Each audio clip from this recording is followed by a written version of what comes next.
consider a two particle system with particles having masses m1 and m2.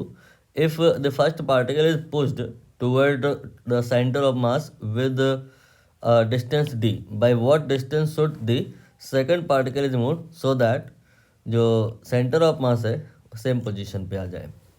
Diagram बना लेते हैं। पहले answer देख लीजिए, अगर आपने क्वेश्चन कर रखा है तो इसका आंसर देख लीजिए, ये आएगा m1/m2 इंटू डी। अब डायग्राम बनाएंगे हम यहाँ पर। ये आपका मान लेते हैं m1 है और ये आपका m2 है।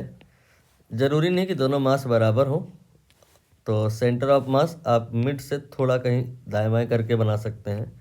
अगर दोनों मास इक्वल हुए तो सेंटर ऑफ मास मिड पे होगा।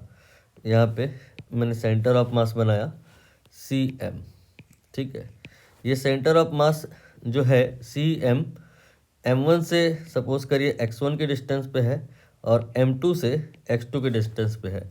तो होता क्या है रूल कि m1 का mass movement from the centre of mass m1 x1 होगा और m2 का जो मास मूवमेंट है सेंटर ऑफ मास से वो m2 x2 होगा। सेंटर ऑफ मास की डेफिनेशन यही होती है कि ये वो पॉइंट है जहाँ से अगर हम मास मूवमेंट निकालें m1 का और m2 का तो बराबर आएगा। अब क्वेश्चन में जो कहा गया है वो करेंगे। क्या कहा गया है कि if the first particle is pushed toward the centre of mass through a distance d, ये जो m1 है इसको सेंटर ऑफ मास की तरफ आपको पुश करना है। ये मैंने इसको पुश किया। क्वेश्चन में कह रहे हैं कि कितना पुश किया है आपने, डिस्टेंस आपने d रखी है। तो अब इसका जो नया डिस्टेंस हो जाएगा m1 यहाँ पर हो गया, तो इसका जो न्यू डिस्टेंस होगा x1 तो नहीं रह जाएगा, ये हो जाएगा आपका you can say x1 minus D. और जो इधर का डिस्प्लेसमेंट होगा ये हमें बताना है।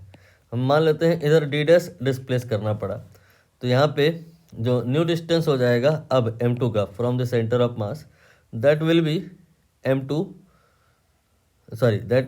x2 minus d dash.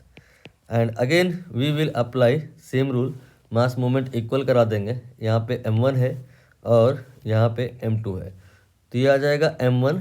Then इसके बाद में आप डिस्टेंस लिखेंगे x1 माइनस डी, फिर इसके बाद ये आएगा m2, then x2 minus d dash.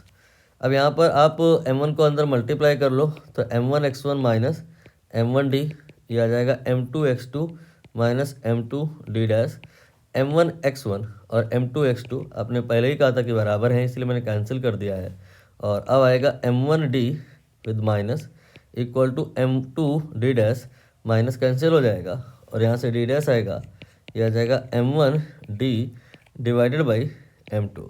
दरअसल इस कहानी को आपको और फास्ट करना चाहिए था by keeping in a mind कि यहाँ पर ये जो m1 x1 है m2 x2 के बराबर है। जो अगर सेंटर ऑफ मास चेंज नहीं हो रहा है तो यही इक्वेशन ऑल टाइम वैलिड रहेगी।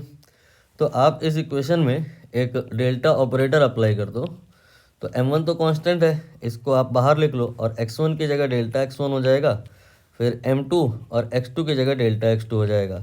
x1 क्या है, जो आपका पहला वाला पार्टिकल है उसका डिस्प्लेसमेंट, और x2 क्या है, जो दूसरा वाला पार्टिकल है उसका डिस्प्लेसमेंट। अब यहाँ पर पहले वाले पार्टिकल का डिस्प्लेसमेंट उन्होंने बताया था कि वो कितना था, वो d के बराबर था। तो जो दूसरा वाला पार्टिकल होगा उसका डिस्प्लेसमेंट यहाँ से निकालोगे तो h2 आएगा m1d and divided by m2। तो जैसे भी आपको समझ में आता है आप कर सकते हैं। आंसर आएगा ऑप्शन सी।